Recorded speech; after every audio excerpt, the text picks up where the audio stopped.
Good morning, ladies and gentlemen. Good afternoon if you're watching this on playback, or good evening if you're watching this on playback.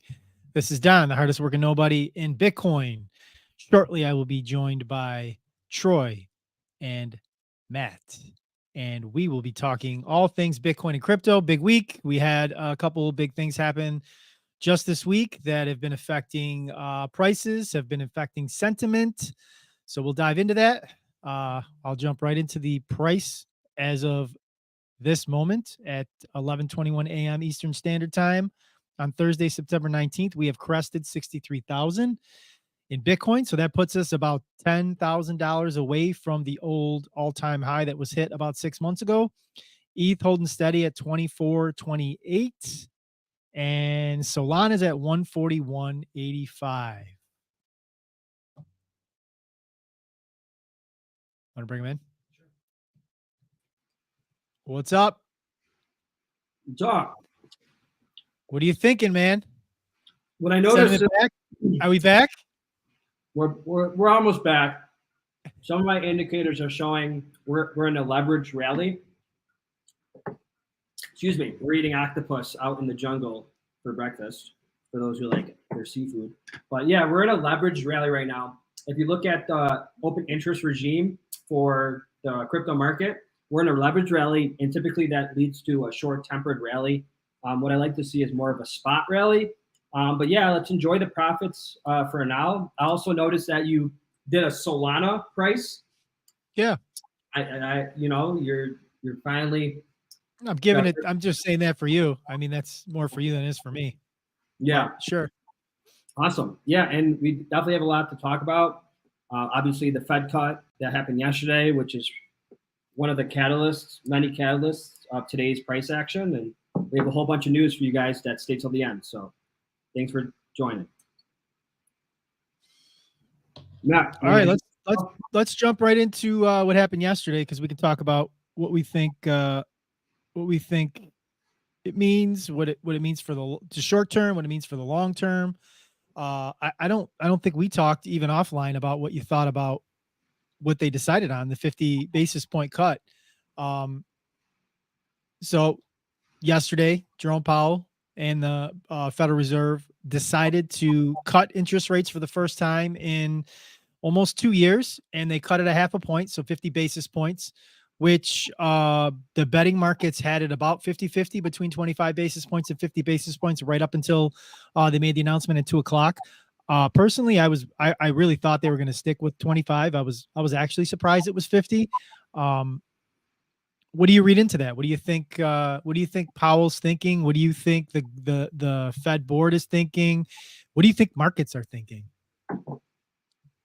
I think, based on strictly emotional or market sentiment, is I think everyone anticipated the market to rally after the Fed cut, and everyone and their mom are talking about prices going up. So again, I think this is short tempered. I think the soft landing is possible. I personally would have done incrementally Fed cuts, like 0.5%, and scattered it out throughout the end of the year. So what this can possibly do is spread a little bit of fear in the market, because so you're okay with the 50? Like, is that what you're saying? Like, you're okay with it. I mean, I'm okay with it, but I think he should have incrementally did the cuts 0.25 throughout the end of the year. But I mean, the markets are reacting well as of now. Doesn't mean they can't change, but historically speaking, after the Fed cut and the lowering of interest rates, risk-on assets tend to perform well. And I can even see just in things outside of the Bitcoin ecosystem, like the meme coins, and some other alternative coins are outperforming, the majors right now. So again, this is a leveraged rally, which tends to be short-tempered. So just have risk management. Again, if you're trading the market, there's definitely volatility to be made. I traded this morning on perps with Bitcoin. But if you're investing in this ecosystem, nothing's changed. Just keep doing what you're doing if you're doing it, wisely. What are your thoughts? No, yeah, 100%. I also think, just because it is a leveraged rally, waiting more time to get confirmation, a more conservative investor is going to trade more on a spot rally. So, waiting to, see confirmation of that. Time will tell, if we're going to enter into an actual spot rally, and, there should be a time to where you, should take a certain percentage of your portfolio and put it into leverage.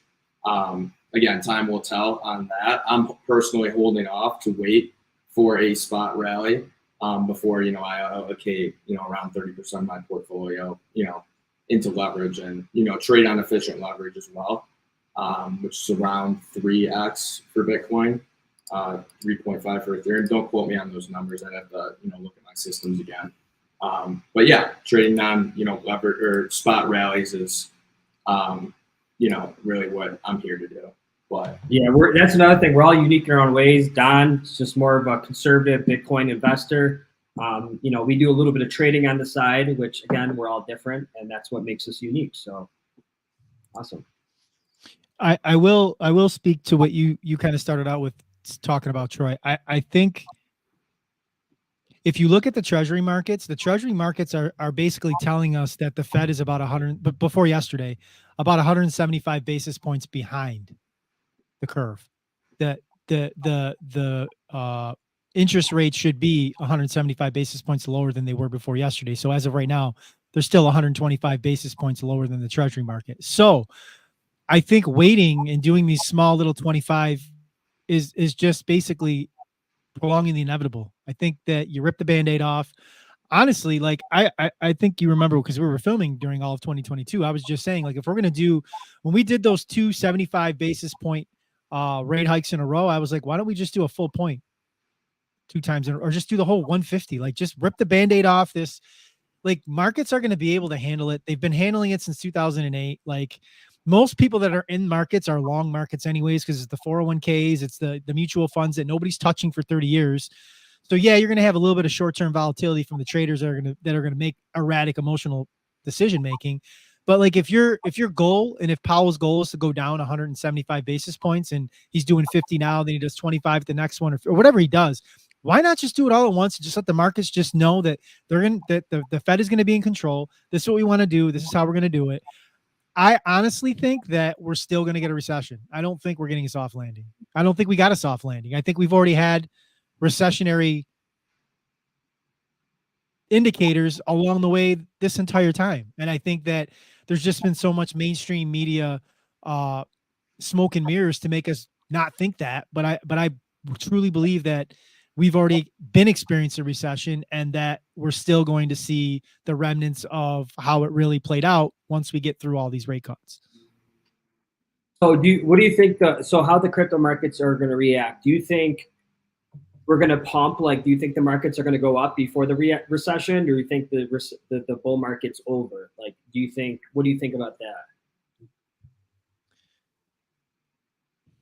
Well, I don't think that this is going to be a little bit difficult to get my thoughts completely out, I think, but I'm starting to really, and I know that even people that we like, if Tyler was here, he would smack me, because I know he would completely disagree with what I'm going to say.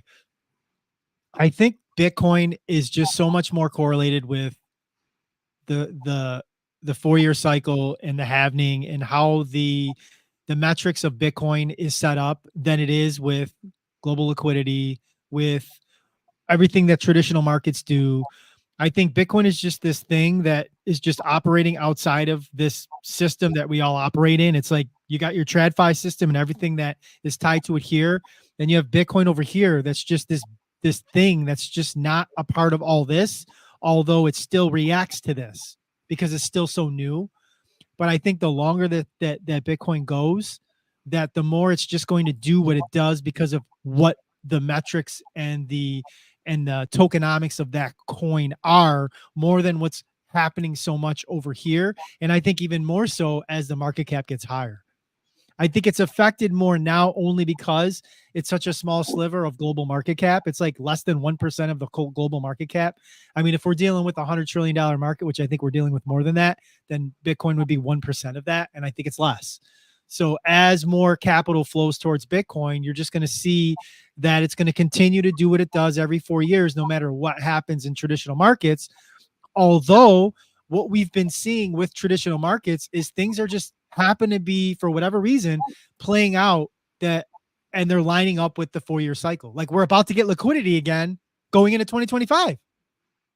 When we were saying, I was telling you in 2017 and 2021 that in 2025 would be another bull market. So things just happen to be lining up a certain way. I don't know why that necessarily could be, but to answer your question in a roundabout way, like, yeah, the bull market's still on, like it's still going to happen. And I think even if we get a recession, that the bull market will still happen. So you think Bitcoin and crypto are going to suck liquidity out of the TradFi market? You said crypto. I said Bitcoin. Okay. I think crypto will continue to be correlated with TradFi. Yes.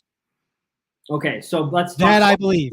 Let's talk specifically about Bitcoin. You think Bitcoin will exclusively suck all the liquidity into Bitcoin, and as the market cap grows, the global liquidity becomes less relevant as Bitcoin is in its own lane, does what it does, and reacts how it does based on the halving, the tokenomics, and the mining, and all that stuff.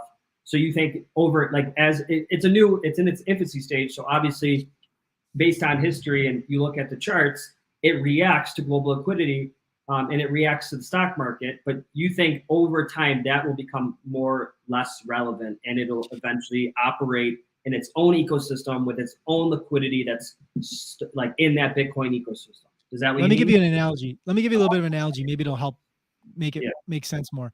I feel like we're in a movie, right? Like pretend we're in a movie and we're in the first 10 minutes of the movie and it's a 2-hour movie and we're trying to predict how it's going to end. And we're trying to make all these predictions on where it's going to go when the 2 hours is over. When the movie's over and you look back at the whole totality of the movie, it's a lot easier to say, oh, that's what that meant. Oh, I see why that was doing this. Oh, that makes sense because this was that. And at the end, you have the whole movie to look back at to evaluate. We're in the first 10 minutes of this movie trying to decide like what's going on, what's going to happen, how things are. Like when we're way at the other side of this, it's going to be a lot easier to look back and say, that makes sense. This thing was this whole other entity. It was operating on this whole other set of rules. And it was just going to take some time before the liquidity from all this over here transfers to this thing over there, where you'll be able to see closer to the end of the movie what the plot actually was. I think it's a little bit difficult now for most people to see it because we're still so early, because the market cap's still so small, and because most people that are in this market are in it for crypto, not necessarily for Bitcoin. They're still here for the fiat gains. They're not here for Satoshis. No, we're just overrun in this market with that ideology still, in my opinion. Yeah. So I want to add to another point, and that makes complete sense. I like the analogies, and the viewers probably understand. What I'm trying to, and obviously you can't time the market, there's so many different ideas of like, okay, the top's going to be in 2024, the top's going to be in, like Tyler's saying the top's going to be in 2026, like it's going to be a longer bull run. Is that what Tyler's saying? Yeah, he's saying 26. He's saying early 2026. And then I have someone that are very reputable, as well as Tyler's very reputable, saying 2024 max Q1 of 2025. So when you have these different long-term or price predictions on when the top is, it's kind of hard to navigate it, because then you're going to try to like wait for that time. So what do you think? Like personally, what do you think? Like based on the 4-year cycle where we're at, you know, we're about 6 months after the halving, right? Do you think this is the last podcast before? Do you think this is the last couple podcasts before we enter the euphoria zone where we get that next wave? Or no, not necessarily. Yeah. But like to answer your question as bluntly as I possibly can, I don't have a short-term time horizon. So to answer any of those questions, like again, this is the big difference between Bitcoin and crypto. The crypto people are here for fiat gains. They're looking at the fiat price. We talk about fiat price, but you know me well enough that it's irrelevant. Like if Bitcoin's trading at 60,000 or 600,000, it's staying in my cold storage. I'm not taking it out. So it's fun. It's good content, basically. So I have a long-term time horizon. So for me, what happens in 25 and what happens in 26 or it happens in 24, all it is to talk about on a podcast. I'm not making any portfolio moves based on it. However, because you bring the question up, and because most of the people that are viewing this are probably going to be making those types of decisions, and again, it's because my ideology is that most of the people in this space are still fiat maxis. So when you're a fiat maxi, you're worried about what happens in 24, you're worried about what happens in 25, and you're worried about what happens in 26 because you're going to make moves to try to maximize the most fiat gains that you can possibly get. In that scenario, it's just, and again, nobody knows what's going to happen. We make educated guesses, all of us, even the best of us. You make educated guesses, and you hope that your educated guesses put you in a position to time the bottom as close to the bottom as you can and time the top as close to the top as you can, while also knowing that there's a 99.99% chance that you'll get neither. So you just said that you don't know, and none of us know what's going to happen. And you're saying you're not going to make any moves in the short term. How are you so certain Bitcoin's going to be around in 10 years? Because the only way that it won't be is two things. Number one, we talk about often, Satoshi revealing himself, right? That's number one. That's the biggest risk to Bitcoin. The second biggest risk to Bitcoin is if somebody comes into power in the United States Federal Reserve or the government and is on a suicide mission to totally destroy their political or whatever Federal Reserve career by saying, I'm hitting the restart button and we're backing this with gold again, or backing this with backing this with a hard asset, and we are no longer able to print money. You have to have dollar for dollar backed by some sort of hard asset for you to either lend out money, for you to either spend money, for you to either allocate money. Otherwise, that party's over. And that would be a complete system reset. If that happened, Bitcoin would die. But because none of that is going to happen, well, I'm assuming that Satoshi's not going to reveal himself, because I think he would have by now. But I'm 99.999999999% sure that nobody's coming in and putting the reset button on how we do monetary policy. And if we did, then everything's going to basically resetting to zero, and we're all starting over. And that would be cataclysmic, right? I would argue that that's almost as bad as a complete nuclear war, because global markets would just absolutely crash and collapse. We've passed the point of return on that. We're not going to do that. So if that's not going to happen, then Bitcoin's going to continue to go in the opposite direction of the US dollar. It's just math. Yeah. Greg Foss, good follow on Twitter. He says it all the time. It's just like we're so trying to overcomplicate shit. And that's like, for somebody like me that doesn't trade, that just been accumulating Bitcoin for as long as I have and continues to do so, like it hurts my head to just watch so many people try to figure something out in a system that you're never going to beat. Like trading in fiat and in crypto and all that. Like, I get it. I understand. We all got to make money. We got bills to pay. Like, I get it. I'm not judging. Got to do what you got to do to make your money. Like, you got bills to pay. I get it. But spending too much time and energy, like marrying your feelings and thoughts and emotions to that, is just, it's wasteful to me, because it's just it's a corrupt carcass of a system that's just never going to allow you to win. So you got to figure out which one will give you the best opportunity, which is Bitcoin, which is why when we have these conversations, 2024, 2034, 2044, 2074, we're talking into the next, like Cash Harlow and my grandkids is time frames of when any sort of gains will be realized from my stash of Bitcoin, if ever. Mm-hmm. Now, what I was going to bring up is, obviously we're talking about liquidity. In terms of the liquidity injections, and the cycles that we go through on those, if you look at the charts, we're only about a quarter of the way up on our liquidity injection. So, I mean, that's just another, key point that's going to allude to, Bitcoin's price into 2025, 2026, to where, once we, reach our top in the next, 3 years of the liquidity injection, that's when we're really going to see the price of Bitcoin, hit its, real all-time highs in accordance with adjusted inflation. If you want to, I'll give an unpopular Bitcoin maxi opinion. I mean, I'm sure that most maxis won't agree with this, but it pains me to say it, because I hate that it's probably going to be true, because it's just disgusting to even think it. But I think this cycle probably a lot of these altcoins will outperform Bitcoin because there's so many goddamn people still with a goddamn fiat mindset that they're gonna chase the gains in Solana, they're gonna chase the gains in Ethereum, they're gonna chase the gains in shitcoin X or whatever the case may be. And even if Bitcoin goes to 250,000 in 5x's, Solana could 10x.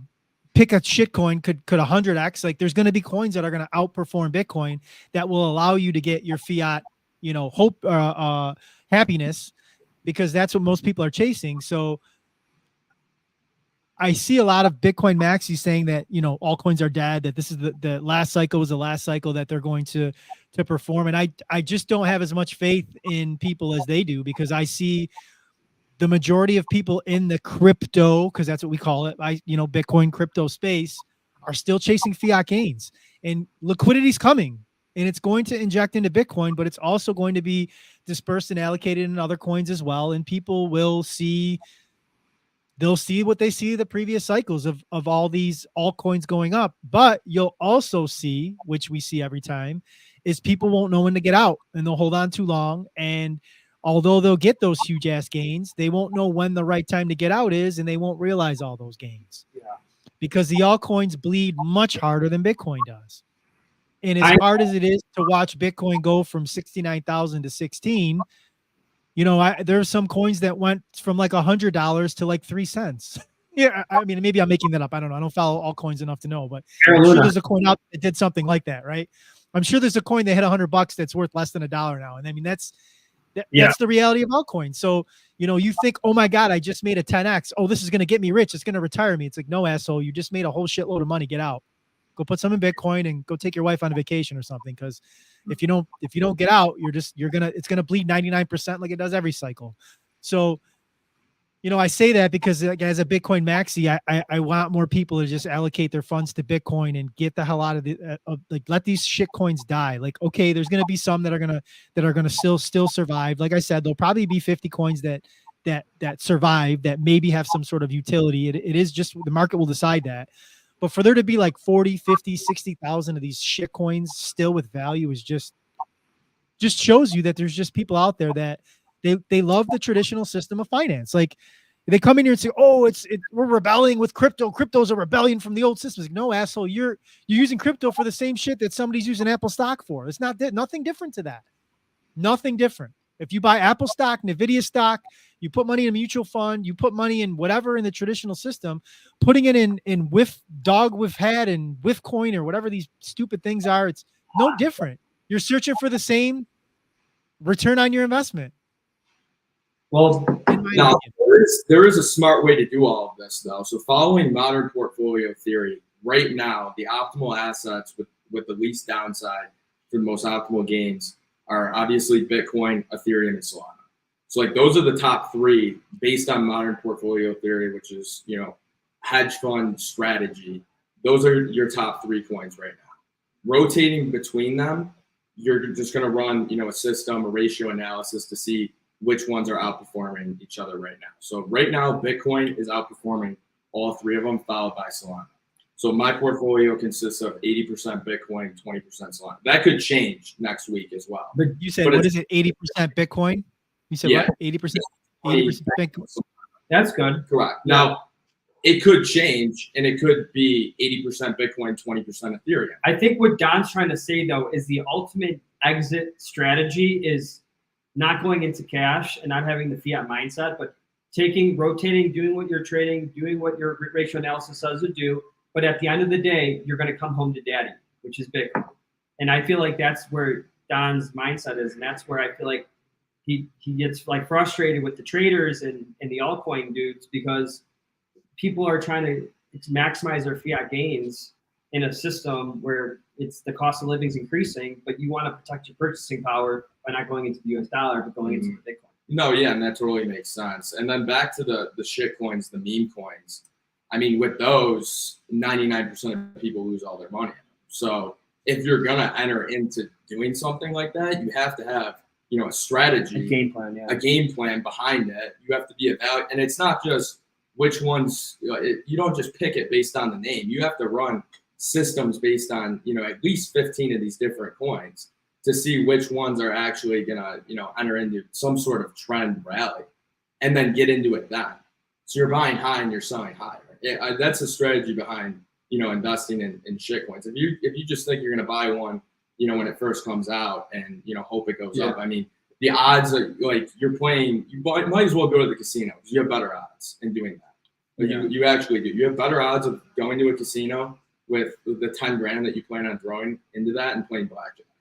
But you do. But we can talk about real quick too, because I know nobody's going to be talking about this when the bull market really pops off. But the fact that when we are in the euphoric stage, and again, that's not just necessarily the 30 days or the 20 days when things are just going completely parabolic. I'm just talking about the whole, even if you look at like 2021, how that all played out over those months, more people, like more individual people are going to lose money than make money. I'm talking like people, not dollars amount. Like the amount of dollars that are going to be made are going to outperform the amount of dollars that are probably lost, because people are going to just make astronomical gains on the gain side.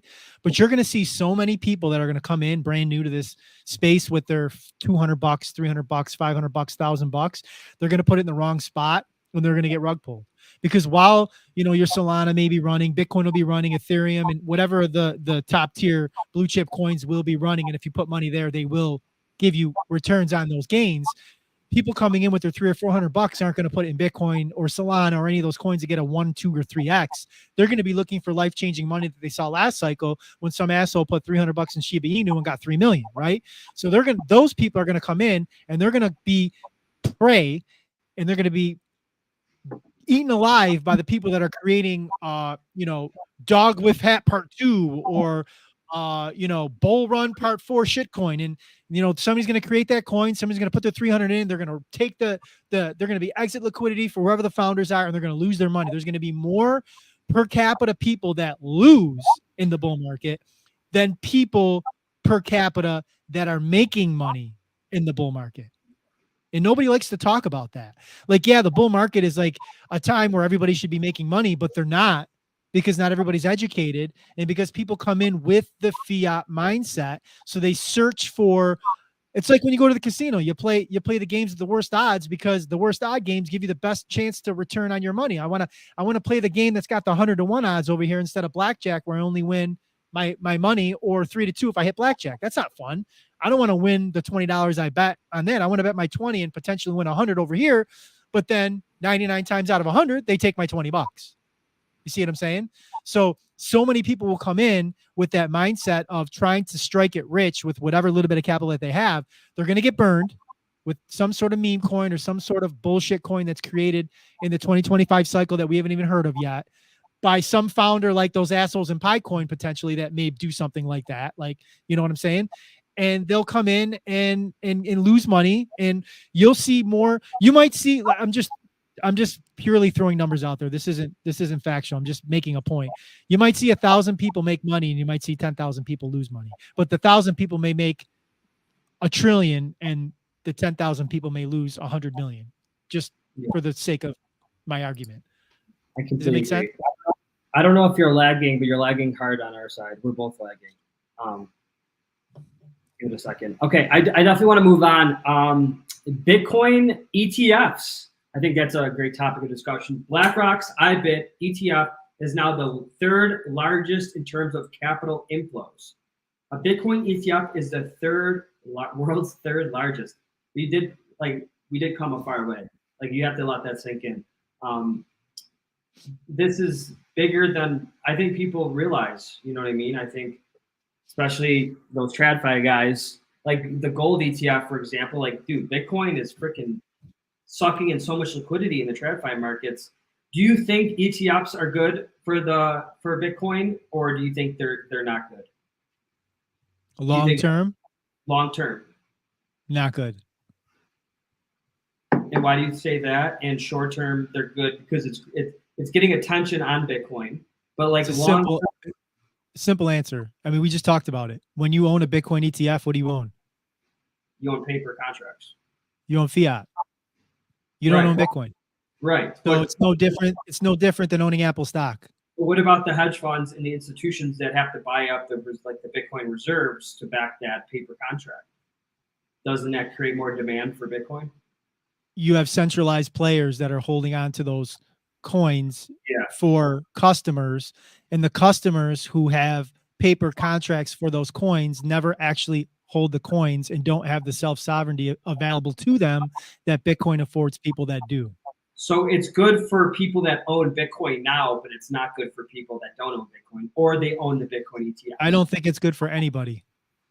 Besides, I only think it was good when you're looking at short-term time frames, and we fell victim to it. I did too. I was excited when I saw it because it pumped the price 100%. So yeah, of course, I can look at my portfolio and see that my $30,000 Bitcoin is now worth $60,000 Bitcoin. Of course, that makes me feel good in the short term. I'm a human being. I'm allowed to have feelings, right? But when I'm looking from the long-term mindset, and I said this, if you remember, even before it got approved, I told you, like, we went through all the good, and I mentioned to you potential bad sides of this. Remember, we talked about it. You were sitting here, I was sitting there, and I said it. I said you have to think of like the fact of, now you have people that are owning these ETFs and they're never going to actually own Bitcoin. And you're also allowing these big, huge hedge funds, and BlackRock is doing it, holding these huge, large positions of the actual Bitcoin. I don't know if you saw, I didn't send it to you, and I should have in retrospect, what's going on with Coinbase. Like this week they were talking about how potentially Coinbase may not even have all the Bitcoin that the ETFs are supposed to be holding, that there might be some funny business going on. And Brian Armstrong even released a statement and saying that he's not going to show proof of reserves, but every single one is backed 1-to-1. And then Larry Fink said, everything's back 1-to-1. But there was some rumblings about maybe not every Bitcoin being back to 1-to-1, which is also another potential point of failure. Right? So yeah, I think honestly, the Bitcoin ETFs, the only positive that I see is that we didn't go back down into the 40s. I think the Bitcoin ETFs have held the price in the 50s and 60s. So I think short term, that's like the positive for that, I guess. But the fact that people are being comfortable just holding a paper contract on Bitcoin and not actually owning the Bitcoin defeats the entire purpose of why Bitcoin was created. Because if you remember, Satoshi didn't create it for us all to get rich. Satoshi created it for us to opt out of the corrupt system that we're in. If you hold a paper contract of an ETF, what's the difference of holding Bitcoin ETF or a gold ETF or a spider ETF? There is no difference. You have a fiat paper balance. That's all you have. Yeah. So, and to add to that, Bitcoin is money just without inflation, without banks giving you withdrawal limits, banks telling you where you can wire and spend your money, anti-money laundering that hurt mostly honest people, sanctioned countries, and account freezes. And that was one of these. ETF is none of that. An ETF is none of that. Yeah. I want to know what's with this FUD between not FUD, but like Max Kaiser and Michael Saylor in El Salvador. Like, did you see that? Yeah. So Saylor had, Saifedean, right? You know who Saifedean is? The Bitcoin Standard author. God, please tell me you know who he is. Oh, I'm a crypto maxi. Come on. Yeah. So Saifedean, the author of the Bitcoin Standard, he has a podcast. Saylor jumped on the podcast, and Saifedean hammered him on leveraging assets in order to acquire more Bitcoin, and in talking about the yield that he's trying to gain in order to accumulate more Bitcoin. And he hammered him pretty hard on that. And Saylor, I don't know I don't have the clip. Well, actually the clip is here, but we're not going to be able to play it. But he kind of talked about Bukele, and he kind of talked about El Salvador. Max Kaiser is obviously like the right-hand man in El Salvador for Bukele, and he came to Bukele's defense, and he said, El Salvador is reducing debt and growing GDP and buying more Bitcoin every day without exposing El Salvador to the counterparty risk that Saylor is exposing his shareholders to. You owe Bukele an apology, dude. So I guess what he said was something kind of derogatory in regards to how Bukele's accumulating Bitcoin and how he's accumulating Bitcoin. I mean, this is kind of, I guess, the part of the cycle where the maxis go at each other, I guess. I don't know, like everybody's getting bored. So like there's nothing else to talk about. So we talk about each other, I guess. Saifedean's dynamite. The Bitcoin standard is a read for all, in my opinion, all people in Bitcoin or Bitcoin maxis should read it at least one time or listen to it on an audiobook. He knows what the hell he's talking about. And obviously Saylor knows what the hell he's talking about as well. But even Bitcoin maxis, I mean, think of me. Like, I'm not your traditional Bitcoin maxi, right? To a lot of Bitcoin maxis, they would probably have a lot of derogatory things to say about how I view the entire crypto space, right? I'm tolerant. I'm a tolerant maxi, where most maxis are just toxic, and they're just not. Like, you're a piece of shit if you own any crypto or you talk about crypto or any of that. And you know me well enough when I have a podcast with you to say that that's not the case. But, you know, there's hardcore Bitcoin maxis and there's, you know, not so hardcore Bitcoin maxis, and everybody's trying to produce content. So are we. And I think this is just an attempt for them to have a conversation, have a disagreement, have a moment go viral, and then have Max Kaiser talk. You got Safety on the podcast, like 3 big time maxis disagreeing, and then Bukele, who's the Bitcoin president.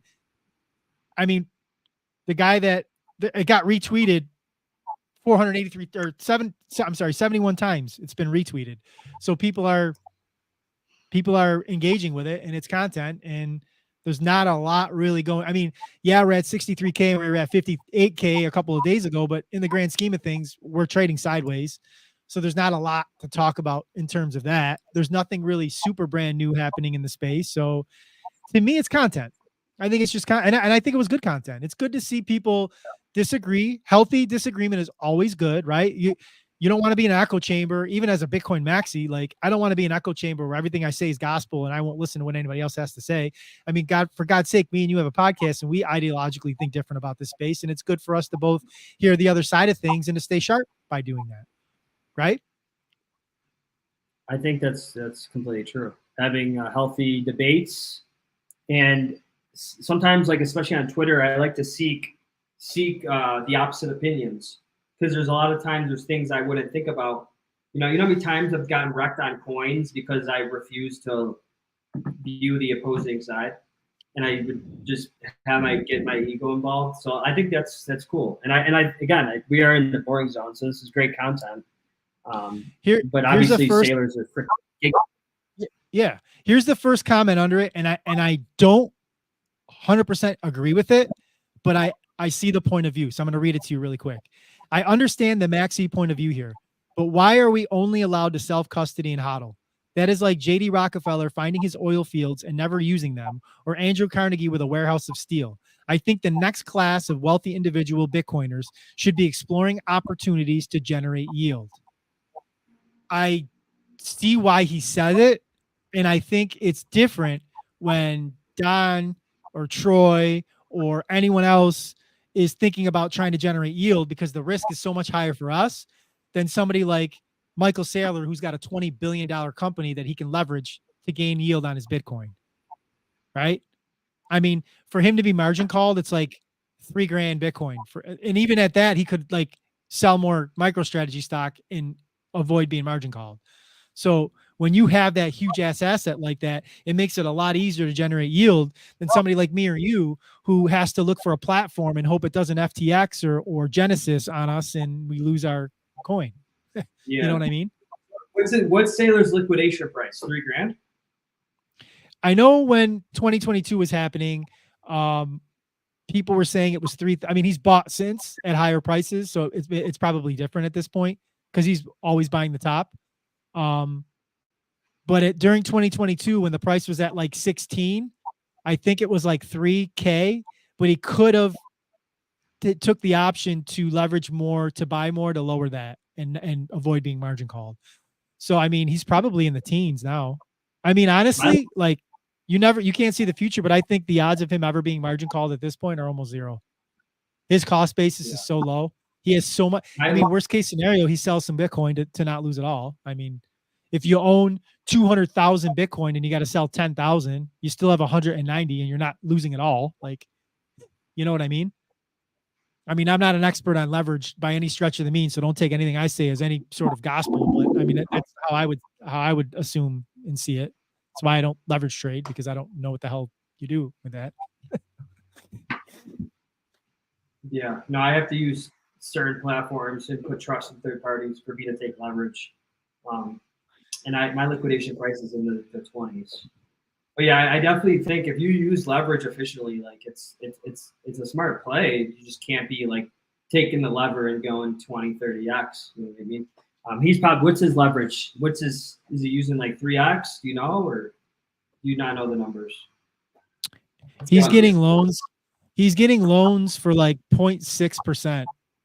It's like free money. Like it's because it's what he's doing is so elaborate, and I don't understand why like none of these other companies that have large market caps are even trying to do it on any sort of scale. It's just mind-boggling. Because you watch MicroStrategy basically like, I don't know, maybe 20x from like when they first started doing this. I mean, they're literally going to be listed on the S&P 500. It was a failing stock before he made this decision to be a Bitcoin company, basically. Like, look at if I'm a company with like a $700 or $800 million market cap, and I'm looking for ways to like make my company relevant, and I have like 50 or 60 million on my balance sheet, why am I not putting that all in the Bitcoin right now? Just the fact of you doing that and announcing it will make your company stock go up. Right? Think about all the Bitcoiners that trade stock or crypto people that still buy stock. If company X that was worth $20 a share tomorrow made an announcement saying we just bought $50 million worth of Bitcoin and put it on our balance sheet, the stock's $25 the next day. You just added 20% to your market cap. And now you got more cash to do it again and just keep, now you can do the Saylor model. Yeah. I mean, essentially that's what happened to Saylor. When he announced it, his price started going up and he just kept using the money he was making to continue to buy more Bitcoin. And then his market cap goes up and up and up. And when your market cap goes up, it gives you the ability to borrow more to accumulate more Bitcoin. He's essentially printing money. He has a $20 billion company when I don't even think it was $1 billion market cap in 2020. Maybe it was, I don't know. I'm not sure, but it was nowhere near what it is now. Yeah, let me look at the price. What is MicroStrategy trading at? No idea. MSTR. Did you buy the MSTR meme coin? I'm not even going to give that question an answer. Yeah, so let's see. While you're looking that up, I'll jump into the next story because this is kind of a huge deal, I guess. Former President Trump, everybody's favorite assassination attempt survivor. He bought Bitcoin yesterday at a bar. And there's an awesome picture that I'm sure is going to be a meme. You got to see it, dude. You got to look it up after the podcast is over. It's fucking hilarious. Wait, you got Trump. You have Trump at the bar. Okay. You have Trump at the bar, like with the phone, and you have some guy next to him. I'm not sure who it is, trying to help him like do whatever. And you have Anthony Pompliano in the background with like a suit on, and he's got a face that's like, what the hell kind of decisions am I making in my life? That's what it looks like. The face he's making is whoever took the pic, it was perfect because he just looks like he'd rather be anywhere than that moment. It's wild. Yes. You see him in the background, dude? It's hilarious. When I seen it, dude, everybody's retweeting it and like @ing Pompliano and like adding their like yeah. It's hilarious. They're like, he looks like he's like Secret Service, or he looks like he's like contemplating life decisions back there. It's hilarious. Dude, that's a monumental day for him because he's been in Bitcoin. I know, and he I don't know like what he was thinking about in that moment and how they caught that picture, but it just literally looks like he's like, why am I here and what am I doing with my life? Hilarious. Dude, so President Trump was in New York City yesterday. Stopped at a Bitcoin bar that's in New York City, which is pretty damn cool to know. I didn't catch the name, but next time I'm in New York City, definitely going to show up in that spot, but not use Bitcoin, but I'll support the bar. And he made a transaction in Bitcoin, which is marking the first time that a president or former president has transacted on the blockchain. So that's a big deal. That's a big moment. It's pretty cool. A side note to that, I didn't message you directly, but I invited you to the spaces that he was on earlier this week, talking about crypto. It was more along the lines of Barron, his son, is like involved in some meme coin. Barron was on, Don Jr. was on, and Trump was speaking, and it wasn't great. He didn't really sound. I mean, it's not surprising because he never really sounds like he knows what he's talking about when it comes to Bitcoin and crypto. But it was kind of cringe, and a lot of people that were even speaking on the spaces even said as much after the fact that it was very cringe. Um, he's got a lot to learn, and I mean, in his defense, he's running an election campaign. He's busy. I don't know if necessarily he has that much time to allocate to learning, but uh on the flip side of that, he does have two guys that do understand Bitcoin and do understand uh, blockchain technology in Vivek Ramaswamy and Robert F. Kennedy. I think, honestly, of any politician, I think RFK understands it the best. I think RFK gets it, and when he ran for president, you have to disclose your financials, and he's got a pretty large Bitcoin position. Like, he's got a lot of crypto, but he's got a large Bitcoin position. So he gets it, which is cool. But I don't necessarily know if Trump does. So I don't know. Time will tell. We'll see. We'll see what happens with that. What are your thoughts on Trump? Well, he did just survive a second, and well, was it 3? One on the golf course. Well, obviously the one at the rally, the golf course, and then there was bombs. Well, I saw, and again, I saw it on Alex Jones, so I take everything that I see he puts with a grain of salt. So who knows what's true and what isn't. But Alex Jones retweeted something that someone said where they thwarted a potential third assassination attempt where somebody had explosives that they were trying to get to a rally that he was in.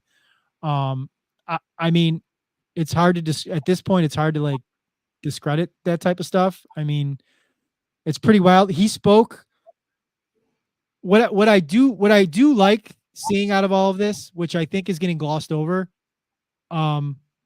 He spoke 2 days after the Florida attempt at a open like town hall, and he was asked about it, and he was asked about the assassination attempt, and he said Biden called him separately, and then Harris called him also same day to make sure he was okay. In the first attempt, Biden and him talked as well.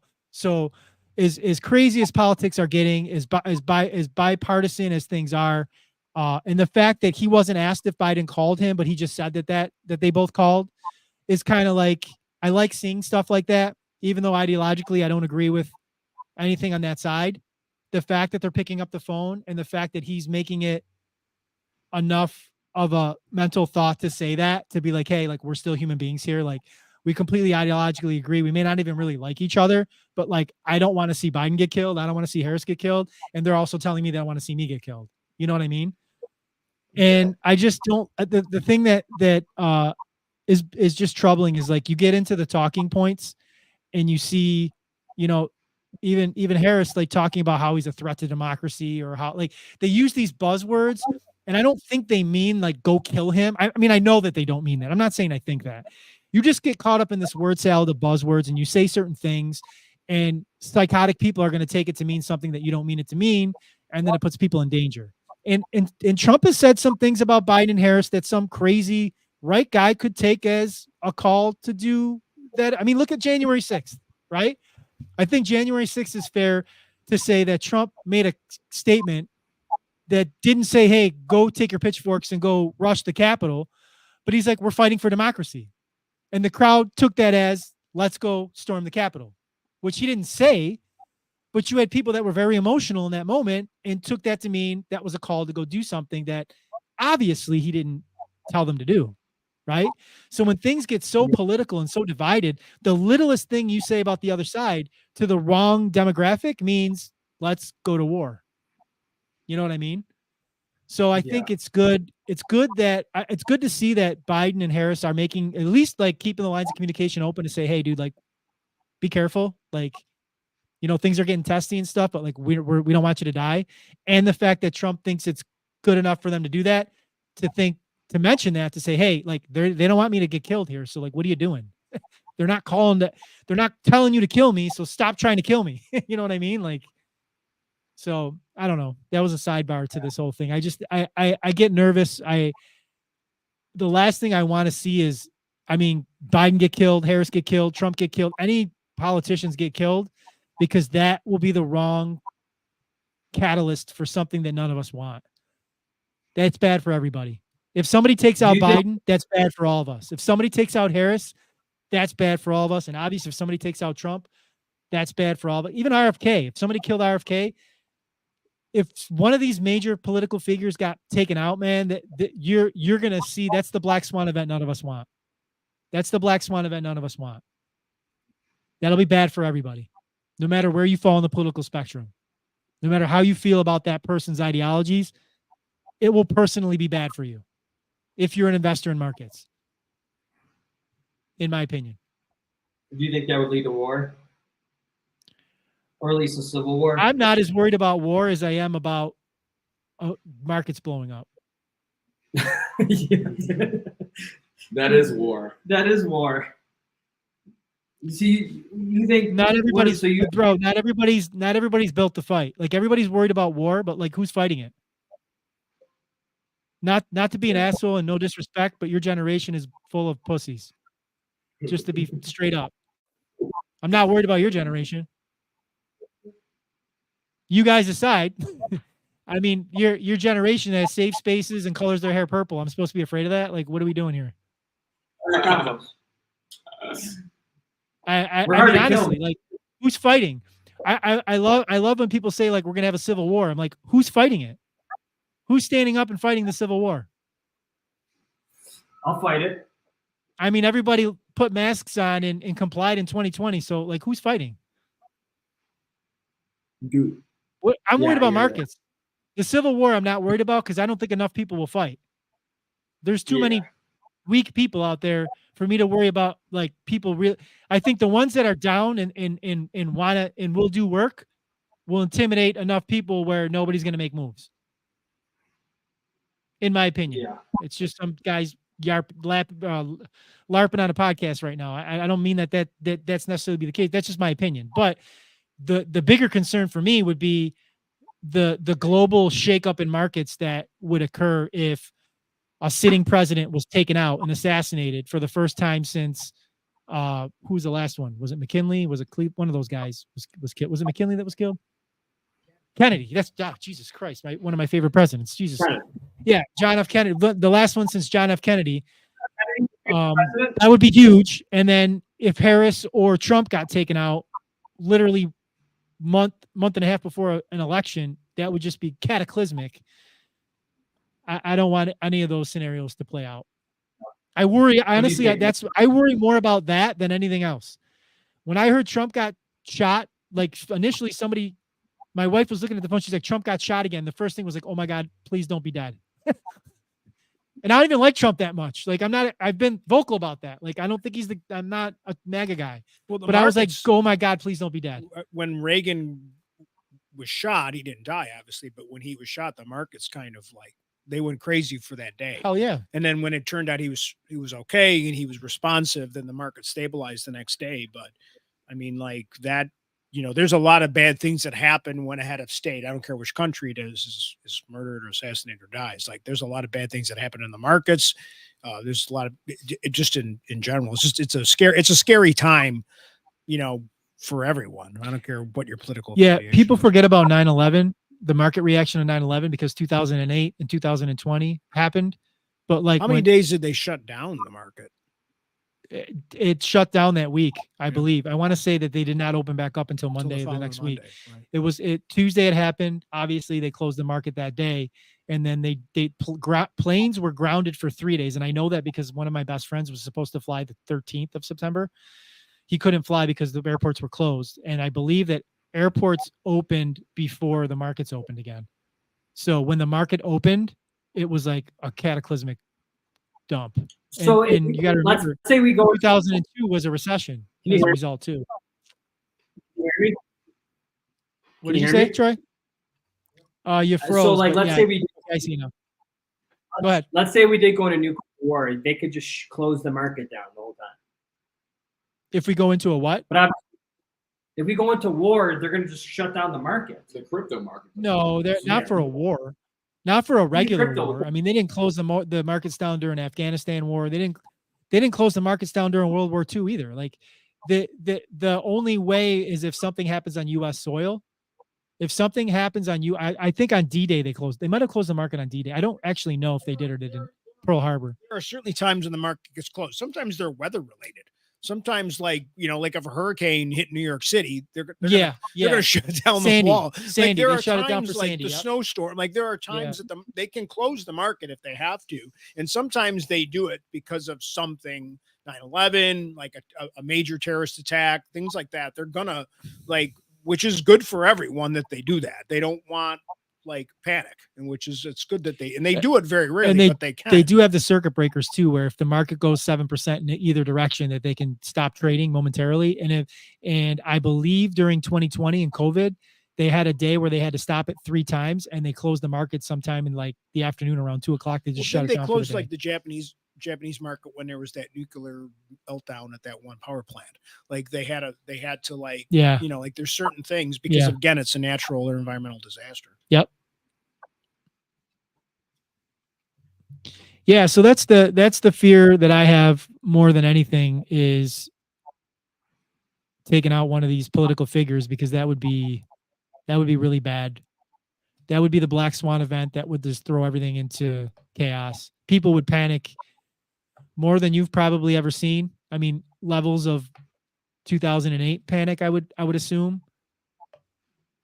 But I don't know. Yeah. It's terrible that we even have to have the conversation to think about it being I mean, it's more than just a conspiracy at this point when you got former President Trump having 2 attempts within a month and a half on his life. I'm actually surprised, pleasantly surprised, that there hasn't been an attempt on Harris or Biden. But that also may be because the security is just that much better on them than it is on Trump. That's also potentially the reason. Which is good and bad. Good in the fact that they're protecting Harris and Biden so well, but bad in the fact that they're not protecting Trump as well as they should be. Yeah. And every former president's supposed to have Secret Service with them. They do, but it's not. It's different. Presidential level is different than former president. Yeah. And I'm not going to say it on the podcast, but I know people that belong to Trump's country club and stuff like that, and there's certain points where he's completely vulnerable inside of there. So I mean, they really do need to step that up. And then I mean, if you look at this is just, maybe it's a conspiracy theory, maybe it's not, but both of these assassination attempts, both of the guys were in BlackRock commercials. I don't know if you guys saw that or not. Yeah, I saw that. But personally, I think there's a way deeper. I don't know what to read into that. I don't know if there's crazy people coming to fruition and attacking the president. I think it's way more planned out than we think, and I think it really comes from the CIA, honestly. And if the viewers do their research, I mean, you'll see that the CIA is one of the biggest criminal organizations on the planet. Me and Rich, prior to going live, me and Rich had a very interesting 9/11 conspiracy conversation that we won't reiterate on airwaves live, but we were talking some conspiracies of 9/11 right before we went live with you guys. We were talking that. So I'll just say this: I don't have very much trust or faith in the CIA as an organization or entity. I'll just leave that at that. We're coming up on an hour, I can see. So we'll kind of wrap this up. And yeah, I'm about to convert some Bitcoin into Solana. It looks like Solana is outperforming Bitcoin desired time. So I'm serious. The Solana. That's how we're ending the podcast. All the Maxis just tuned out. Bye, Maxis. Bye. We'll talk online. Bye. All right. As we end the podcast, I'll end it on a positive note. Bitcoin is at 63,125.77, up 6.09% in a 24-hour period. Honey Badger, go up. As always, there's not many things that we can trust in society. So we'll leave you with this. Don't trust, verify. Thanks for everybody that watched and tuned in. See you next week. Peace. Gracias. God bless.